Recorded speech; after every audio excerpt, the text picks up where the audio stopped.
June 20, 2009, the world learned that a single man had siphoned more than $8 billion from investors who trusted the glossy promises of a Caribbean-based empire. Sir Allen Stanford, a self-styled financier with a Texas ranch, a private jet, and a glittering yacht, had built a house of cards that collapsed with the force of a tidal wave, shattering lives across the United States and beyond. Born in Mexicali, Mexico, in 1950 to an American father and a Mexican mother, Allen Stanford grew up with an uncanny ability to sell dreams.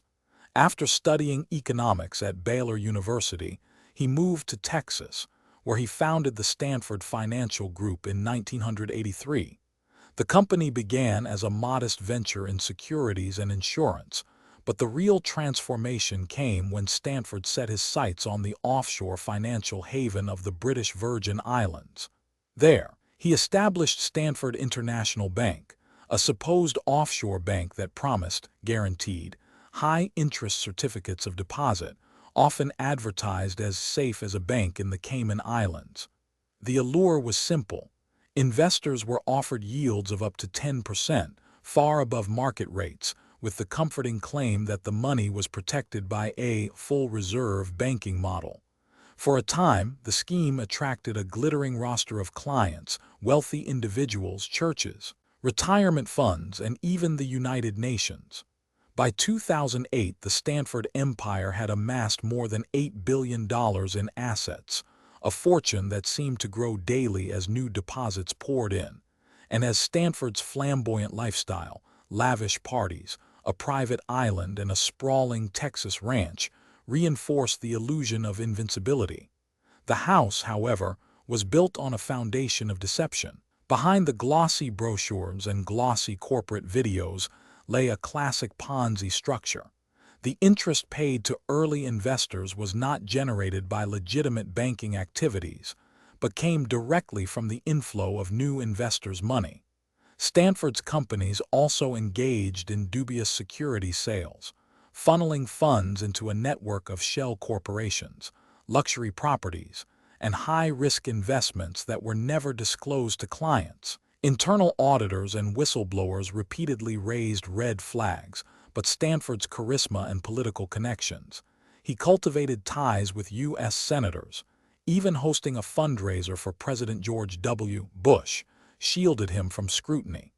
The turning point arrived in February 2009, when the U.S. Securities and Exchange Commission, SEC, filed an emergency action to freeze Stanford International Bank's assets. The SEC's complaint alleged that Stanford had conducted a massive fraud, misrepresenting the bank's financial condition, using investors' funds to support his lavish personal lifestyle, and fabricating false statements to regulators.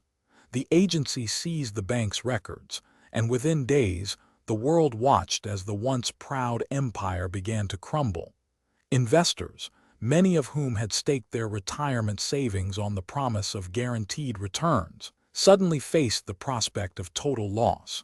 The legal battle that followed was as dramatic as the rise and fall of Stanford himself.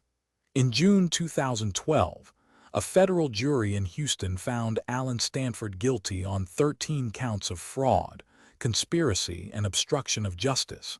The prosecution, led by U.S. Attorney Preet Bharara, painted a vivid picture of a man who lived like a king while stealing from ordinary citizens. Evidence presented in court included a trove of emails, bank statements, and even a video of Stanford boasting that he was the richest man in the world. The defense argued that the investments were legitimate and that any losses were due to market volatility, but the jury was unmoved.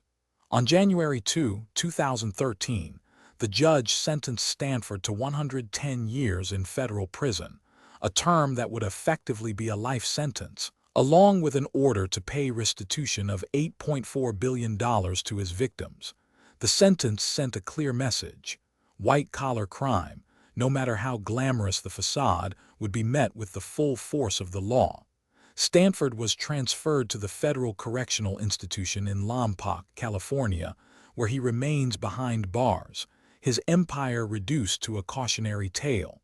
The aftermath of the Stanford fraud rippled far beyond the courtroom. The Federal Deposit Insurance Corporation, FDIC, stepped in to manage the liquidation of Stanford International Bank, eventually selling its assets for a fraction of their purported value.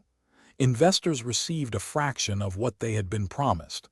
Some recovered a few $100s, while many, particularly retirees, faced financial ruin. The case also spurred legislative action. Congress introduced stricter oversight of offshore banking and heightened disclosure requirements for private investment firms. Regulators, humbled by the scale of the deception, increased scrutiny of too big to fail financial entities, aiming to prevent a repeat of the same systemic failures. Beyond the numbers and legal jargon, the human stories linger. Families who had counted on steady returns to fund medical bills or college tuition found themselves scrambling for alternatives. Churches that had placed their tithes in Stanford certificates faced the painful reality that their congregations would need to shoulder the loss. Yet, amid the devastation, there emerged a sense of resilience. Victims formed support groups, shared resources, and advocated for stronger consumer protection laws. The Stanford case became a textbook example in business schools, a reminder that due diligence and skepticism are essential tools in a world where appearances can be deceiving. Today, the name Allen Stanford is synonymous with one of the most audacious financial frauds of the 21st century. His story illustrates how a single individual, armed with charm, wealth, and an intricate network of offshore entities, can exploit the hopes of thousands, turning dreams of security into a nightmare of loss. Subscribe to The Verdict for more stories like this.